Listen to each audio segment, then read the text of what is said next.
The Israeli destruction in Lebanon is basically in the south, it's eliminating towns along the blue line, which is the temporary UN borders set up as Israel was withdrawing from Lebanon in 2000. So it's not a permanent border between Lebanon and Israel, but it's a temporary one. So along the borders, Israel has been destroying entire towns, this destruction includes basically infrastructure. After Israel enters a town, it blows it up, blows up any building which is still standing, and the destruction is total. So there's a destruction of infrastructure, facilities, government facilities and buildings, institutions and houses, bridges, roads, anything which facilitates life in these regions have been totally destroyed. And on the other hand, there's the destruction of souks, internal markets, and entire neighborhoods in large Shia cities, like, for instance, Nabati, which has seen a great level of destruction so far, which means that perhaps by the end of this war, if it continues for another month or two or three or a year, these towns and cities and their vicinities would be totally destroyed. This has an impact, of course, on the ability of the displaced to return to their homes.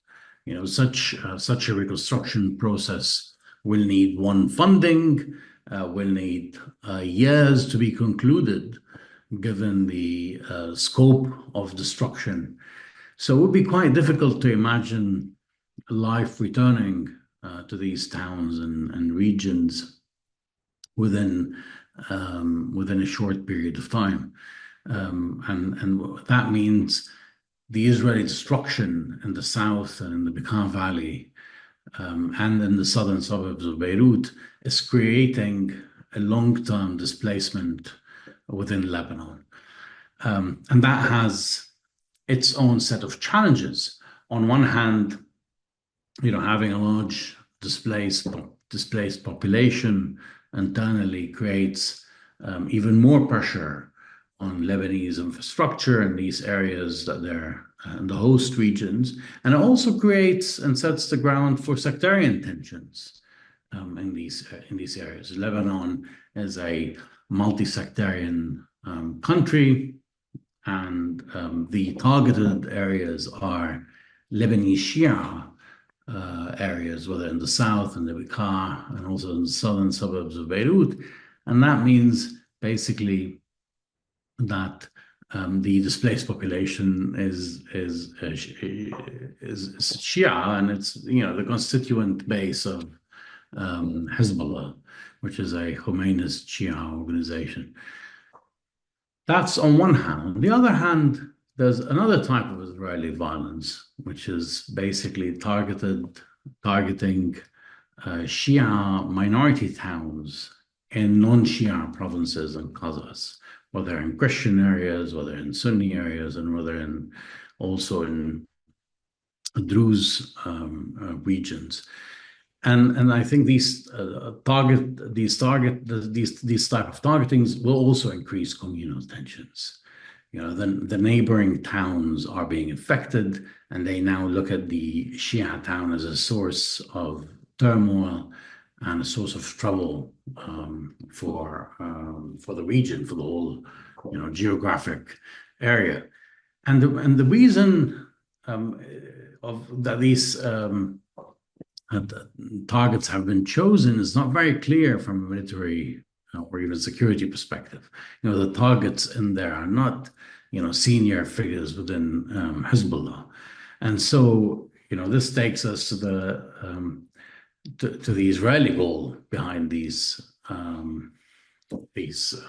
targets, which is basically to create more sectarian internal tensions in Lebanon, pushing the country, to the brink of turmoil and political tensions, which we will see manifest in the next months and the immediate aftermath also of this conflict. So these are the different levels of violence that we've seen and destruction from Israel and via Israel's campaign on the ground and their impact. First, let's specify what Hezbollah's losses have been so far. One, it lost its long-range missile capabilities that it had boasted and spoken of for many years prior to this conflict. That in the next conflict, following the 2006 war with Israel, the organization has been stating that in the next conflict, it has much higher firepower than before, and it can inflict on the other side lots of destruction and pain that will bridge the gap between Israel and Hezbollah in any conflict. This hasn't been the case. I think Hezbollah has failed in delivering its promise, and that's due, of course, to Israel's surprise attack, the killing of the leadership, and also, most importantly, the destruction of the missile stockpiles that the organization had, specifically the strategic missiles that it's been boasting in the past. So this had an impact, and I think this setback is related to the battlefield between the organization and Israel. The other setback is the loss of its charismatic leader, Hassan Nasrallah, a leader that has captured the imagination of hundreds of thousands of Shias, and even beyond Lebanon and the region as well, those who support the organization and its politics of resistance against Israel.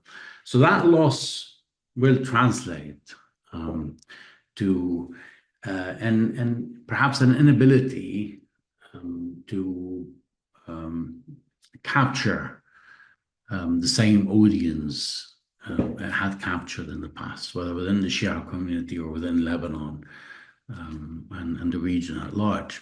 So this will take time to repair and rebuild following the conflict.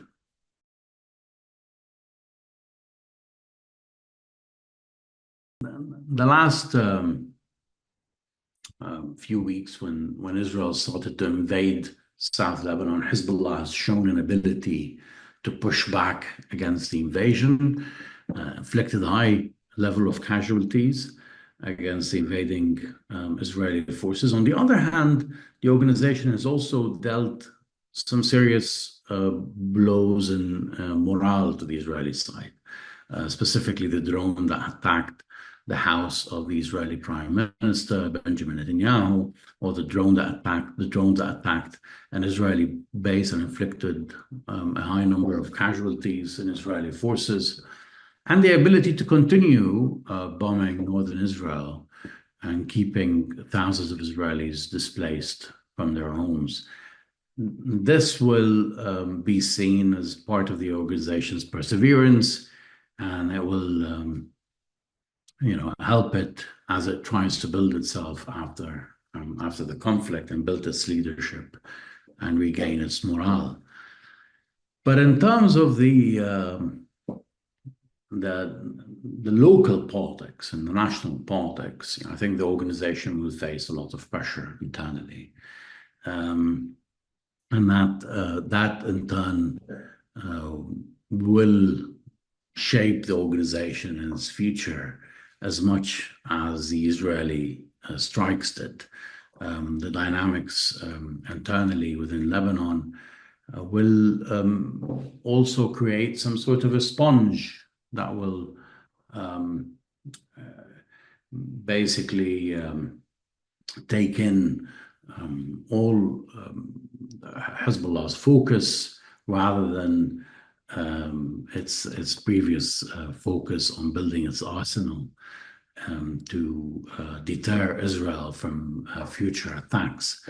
So this this will definitely play a role. And finally, well, the shape of ceasefire agreement will have an impact. If there's a strong Israeli role in the next phase in which Israel will retain an ability to strike Hezbollah in Lebanon and in Syria, this will definitely have an impact on what kind of organization we'll have later.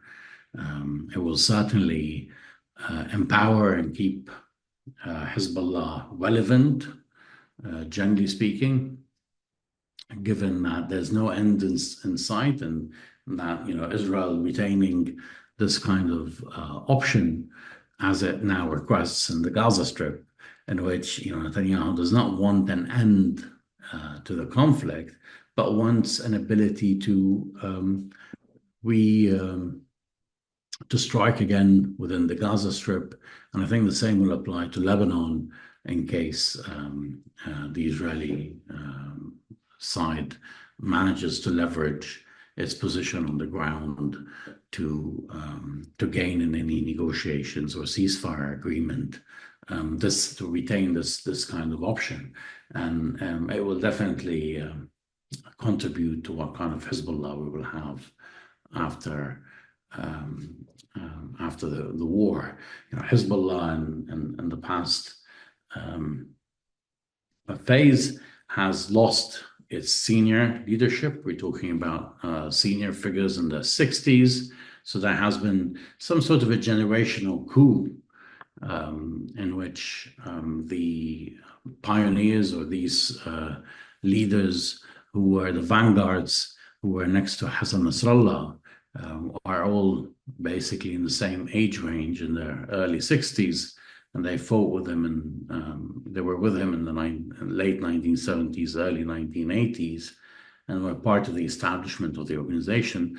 This generation is gone now, and there's a new generation which will play increasingly a role in shaping the future of the organization.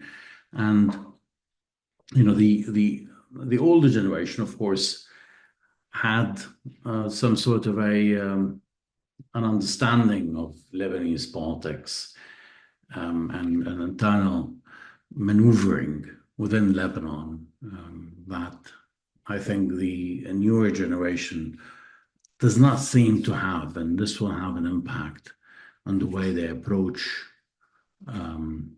the pressing questions, whether national defense strategy or other issues in the country.